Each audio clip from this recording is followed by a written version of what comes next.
Alright, bitches, so we're on to episode 71 of Dragon Ball Super. This episode is called The Death of Goku, The Guaranteed Assassination Mission. Now, I was actually pretty surprised and definitely excited. This was a really good episode. I mean, we're on a streak now of more than a couple episodes that I think have been really, really fantastic. It just shows these slice of life episodes, they are very good at making. So it's kind of interesting, actually. This episode opens up with essentially a flash forward. We see Goku's dead body, and we see that, like his, pupils are all white and stuff. And Piccolo, Gohan, and Goten arrive, and they pronounce that Goku is dead. So, definitely pretty shocking that the episode opens up with Goku being, actually already having lost his fight against Hit. So then we get like a kind of really long scene that I actually think it's pretty good. We see Goku is kind of standing around waiting, trying to sense for some mysterious energy of, it seems as though he realizes that someone is not really after him, but someone is going to be coming for him. And like there's a scene where he's sitting at dinner and he's only eating like one piece of rice, very uncharacteristic of Goku. And like he senses that there's cockroaches behind the fridge. He senses that the mailman is at the door and he runs out to fight him before seeing that it is indeed the mailman.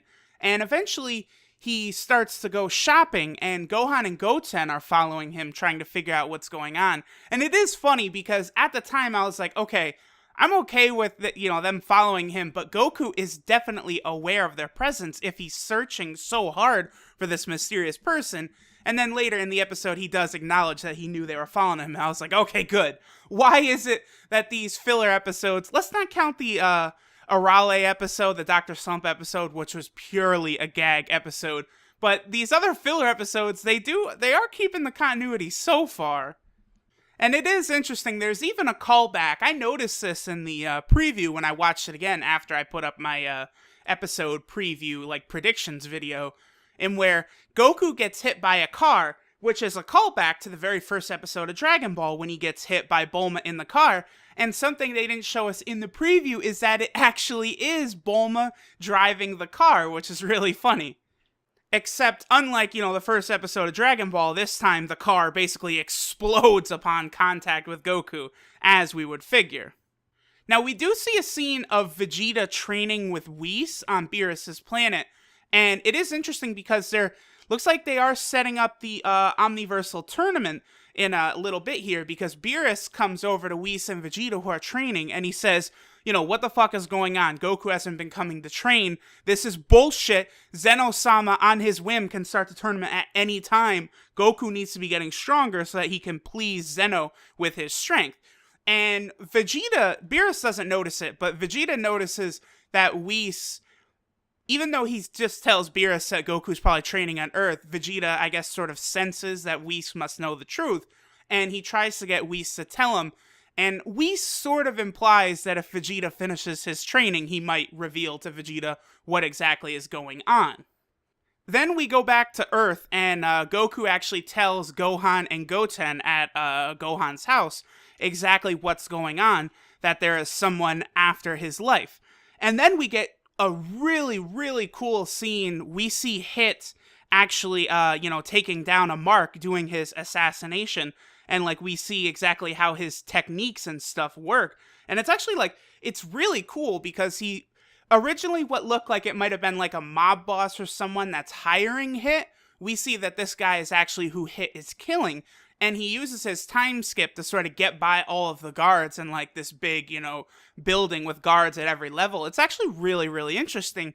And once Hit finally gets to this guy that he has to kill, we see he finishes him by kind of just doing like a quick jab, and it creates like a shockwave, which obviously forcibly stops the heart, because we see like a little pressure like kind of crater in on where a person's heart would be. And then we see Hit, he takes what looks to be a necklace of this guy, and then based on something he says later on, he comes back and puts the necklace on the guy's grave, and then opens up his little hologram thing and sees that his next target is Goku, and he smiles. Then we go back down to Earth, And Gohan is talking with Piccolo, and Piccolo can sense that something's wrong with Gohan and gets Gohan to tell him. And Gohan tells Piccolo that Goku knows Hit is actually coming for his life. So clearly, both Whis and Goku are aware that Hit is coming for Goku. And what happens is Goku senses Hit has finally arrived and flies off to fight him by himself. Now, when Goku arrives, it's really a good moment, because Goku powers up to his Super Saiyan Blue, and Gohan and Piccolo and Goten, they sense it and they fly off to go help Goku. And Goku's standing there powered up, and he's kind of like, trying to search for Hit, and then the camera kind of pans up, and Hit is behind Goku. He took Goku's back, and then they have a really, really good conversation where you see Hit does respect Goku a hell of a lot. You could tell just by the way they're talking. And Hit actually even offers to Goku, he says, "I'll tell them I killed you if you just disappear." And of course, Goku, this is the number one best thing for him, getting a chance to fight Hit again. So he declines because he wants to actually fight. Now, Goku tries to attack Hit, and like his attacks are going through Hit, almost as though Hit is an afterimage, but he isn't. And Goku mentions that this is a different technique from his time skip, and Hit even says that he's not going to be using his time skip on Goku. And he also says that what exactly he says is that when I take someone's back so easily, it prepares them to die, and then I do a single strike to the front.